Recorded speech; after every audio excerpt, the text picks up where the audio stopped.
E aí, família? Quanto tempo? Segue-se aí mais um episódio do Suricast. Eu, professor Elton Romualdo, professor de História, Filosofia e Sociologia. Vamos seguindo aí, felizes e sorridentes, para mais um episódio do Suricast. Estou muito sumido, mas sempre presente aí, acompanhando o que há de mais novo, mais curioso e, claro, mais reflexivo no campo das ciências humanas. Então, vai se acomodando aí, que assim que tocar a vinheta, nós vamos começar falando, claro, sobre os processos de independências no continente africano e asiático, no que diz respeito ao período do pós-Segunda Guerra Mundial. Então, como de costume, se acomode aí, ajeita a cadeira, que nós vamos começar.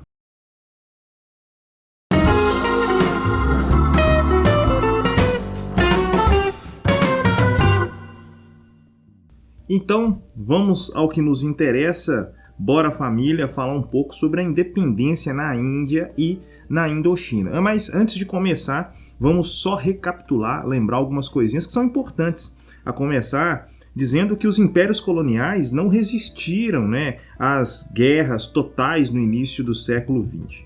Entre as décadas de 1940 e 1960, nesse espaço de 20 anos, na esteira do fim da Segunda Guerra Mundial, uma profusão de movimentos emancipatórios conquistou a independência de países na Ásia e na África. No contexto da Guerra Fria, os novos estados compuseram o chamado Terceiro Mundo, iniciando uma nova configuração geopolítica. Com o enfraquecimento das potências europeias, cresceu nas colônias a revolta contra os colonizadores.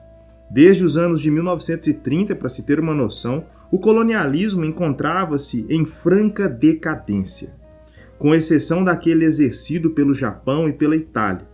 Um processo de radicalização se instalara em diversas colônias, sobretudo em razão da popularização de ideias de minorias politizadas. São grupos de intelectualizados das elites, em geral, influenciados pelas teorias e métodos ocidentais. Passaram a estimular movimentos anticoloniais de cunhos nacionalistas e tradicionalistas. Além do nacionalismo e do tradicionalismo, pode-se identificar um terceiro elemento que deu substância à luta anticolonial, tanto na África quanto na Ásia. Isso seria o socialismo. Em meio à Guerra Fria, alguns movimentos emancipatórios tinham o socialismo como orientação política. Claro que esses movimentos foram observados de perto e de muito perto pelos Estados Unidos e, por vezes, combatidos por esses países. O nacionalismo e a desobediência civil na Índia, por exemplo, começa a ocorrer após a rebelião de Cipaios em 1857, para se ter uma noção. A coroa britânica passou a administrar a Índia por meio de autoridades locais e da mediação de uma camada social que tinha acesso à escolarização nos moldes britânicos. Com o tempo, alguns desses indivíduos letrados, porém, não permaneceram fiéis ao projeto colonial. Ao contrário, passaram a nutrir sentimentos patrióticos. O crescimento do nacionalismo, somado à insatisfação com a gestão econômica e ao descontentamento de hindus e muçulmanos contra o domínio cristão, compunha o quadro de tensões coloniais. A situação agravou-se com o aumento populacional do início do século XX, que multiplicou a população em situação de miséria. Além disso, as duas guerras mundiais deixaram milhares de indianos que lutaram na Europa mortos e mutilados. Nesse cenário, a partir de 1917, para se ter uma noção, o movimento anticolonial cresceu, tomando feições de um movimento nacionalista de massa. À frente das mobilizações estava Mahatma Gandhi, líder nacionalista que havia estudado na Inglaterra e vivido de perto a segregação racial na África do Sul. Gandhi aplicou na Índia as estratégias de desobediência civil, ação não violenta e resistência pacífica que havia aprendido na África do Sul, no caso específico do apartheid.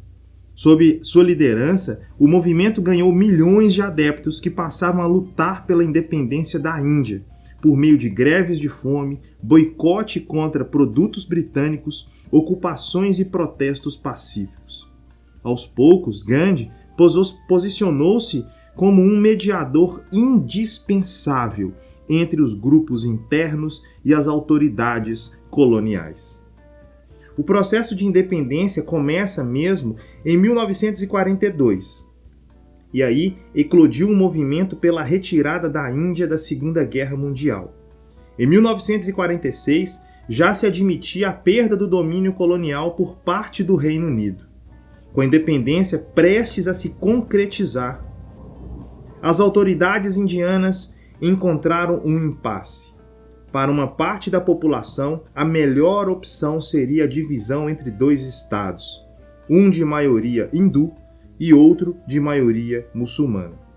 Para outros, porém, o país deveria manter-se unido, preservando os locais de estabelecimento da população, posição adotada por Gandhi.